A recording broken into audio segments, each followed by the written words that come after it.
ল'ৰা ছোৱালী মানুহক নকলি পিষ্টল দি ভয় খুৱাই তাকো ছোৱালী মানুহক ক'ত থাক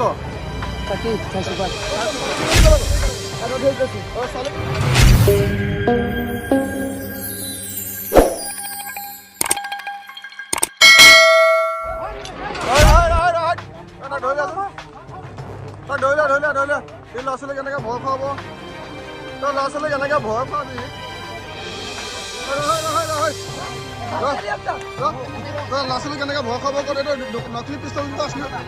নকলি পিষ্টল দি আছিলে বুলি ক'বলৈ ক'ত শিকিছ তই এইবিলাক ক'ত শিকিছ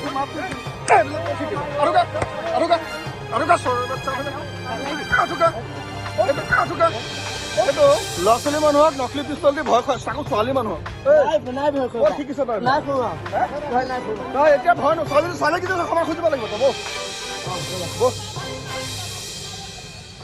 ক্ষমা খুজিব লাগিব তোৰ বহুত হৈছে তই বহুত মানুহক বোলে যেনেকে কৈ থাক হয় তই ক'ত শিকিছ এইবিলাক তই ছোৱালীখিনি ক'লে ক'ত মাত দিয়াচোন তই এনেকে নকলি পিষ্টলটো চাওঁ যা তাহাঁতক দেচোন এইটো ৰিভলভাৰ ডুপ্লিকেট ৰিভলভাৰ দি এই ছোৱালী মানুহক ভয় খুৱাইছে স্কুলীয়া ছোৱালী ছোৱালীকেইজনী ক'লে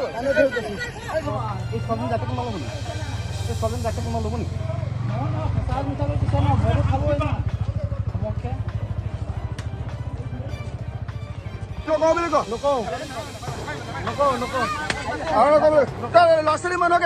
মানুহক কেনেকে ক'ত শিকিছ ল'ৰা ছোৱালী মানুহক কেনেকে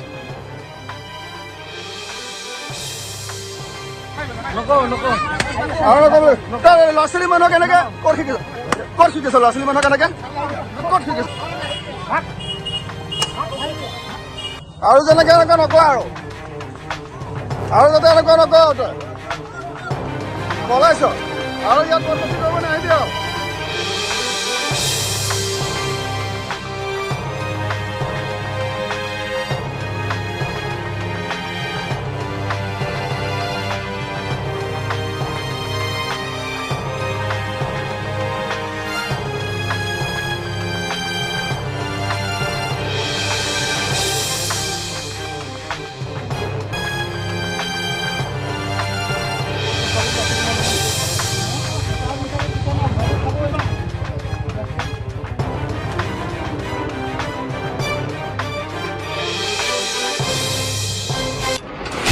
হয় নমস্কাৰ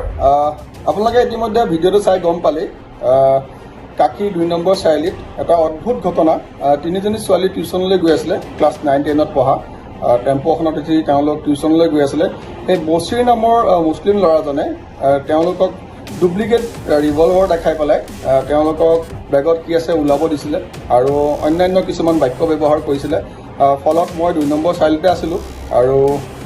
কিছু কাৰণবশতঃ গৈছিলোঁ মোৰ তালৈ যোৱাৰ পিছত তাৰে স্থানীয় বাসিন্দা কেইজনমান মানুহ ক'লে কথাটো গুণগুণকৈ শুনিলোঁ যে ৰিভলভাৰ উলিয়াই ছোৱালীকেইজনমান ভয় খুৱাইছে মই আগুৱাই গ'লোঁ আগুৱাই গৈ দেখা পালোঁ যে এনেকুৱা এটা উত্তপ্ত পৰিস্থিতি হৈছে বোলো ৰিভলভাৰটো চেক কৰোঁ মোৰ প্ৰথমতে ভয় লাগিছিলে মই সঁচা বুলিয়ে ভাবিছোঁ দেখা পাই পেলাই গম পালোঁ যে সি ল'ৰাটো অলপ ড্ৰাগছ ভাং কিবা কিনি খাই এনেকৈ ধৰণৰ কিছুমান উৎপাত সৃষ্টি কৰি থাকে তাত আগে পিছে বুলি শুনিছোঁ তো ধৰিলোঁ ধৰি পেলাই ফলত ছোৱালীকেইজনীৰ ওচৰত ক্ষমা খোজালোঁ আৰু এইটো বহুত এটা বেয়া কাম জঘন্য অপৰাধ আইনত দিয়া নহ'ল কাৰণ কি গাঁৱৰ মানুহে তাক চিনি পায় বোলে মই তাক ঠিকছে মাধমাৰ খোজালে ৰাইজেও ময়ো দুপাতমান দিলোঁ তই এনেকুৱা কাম তই নকৰিবি আৰু এইবাৰৰ বাবে তোক ক্ষমা কৰিছোঁ আৰু নেক্সট বাৰ যদি তেনেকুৱা কাম তই কৰ তেনেহ'লে তোক অৱস্থা বেয়া হ'ব আৰু 2 নম্বৰ চাৰিআলিত যাতে তোক নেদেখোঁ আৰু সেই ল'ৰাজন ঠাই চুকৰ বুলি ক'লে সেই মুছলিম ল'ৰাজন আৰু ক্ষমা খুজিলে ছোৱালীকেইজনীৰ ওচৰত আৰু ছোৱালীকেইজনীয়ে বহুত ভয় খালে কানি এতিয়া অৱশেষত টিউশ্যনলৈ গৈছে খুবেই বেয়া লাগিলে মই দুটামান বাইক তেওঁলোকৰ পৰা ল'ম বুলি ভাবিছিলোঁ কিন্তু পৰিস্থিতিটো দেখি মোৰ ল'বলৈ সাহস নহ'ল বেয়া লাগিল মনটো আশা কৰোঁ আপোনালোকৰ তাত যদি এনেকুৱা ধৰণৰ জঘন্য অপৰাধ কাম হয় বা এনেকুৱা ধৰণৰ জঘন্য ঘটনা হয় গাঁৱৰ ৰাইজ অলপ সতৰ্ক থাকিব কাৰণ কি এনেকুৱা ধৰণৰ বহুত মিছা ভুৱা কিছুমান কাম কৰে ৰিভলভাৰ দেখায় চ' আপোনালোক সতৰ্ক থাকিব অলপ সাহস কৰি তেওঁলোকক ধৰিব চেষ্টা কৰিব আৰু যদি পায় প্ৰশাসনৰ হাতত গতাব সেয়াই মোক ক'বলগীয়া আছিল আশা কৰোঁ ভিডিঅ'টো আপোনালোকৰ ভাল লাগিল আৰু ভিডিঅ'টো পাই যিমান শ্বেয়াৰ কৰিব আৰু চেনেলটো যিসকল নতুন চেনেলটো ছাবস্ক্ৰাইব কৰিব নাপাহৰিব চ' আজিলৈ আহোঁ বাই বাই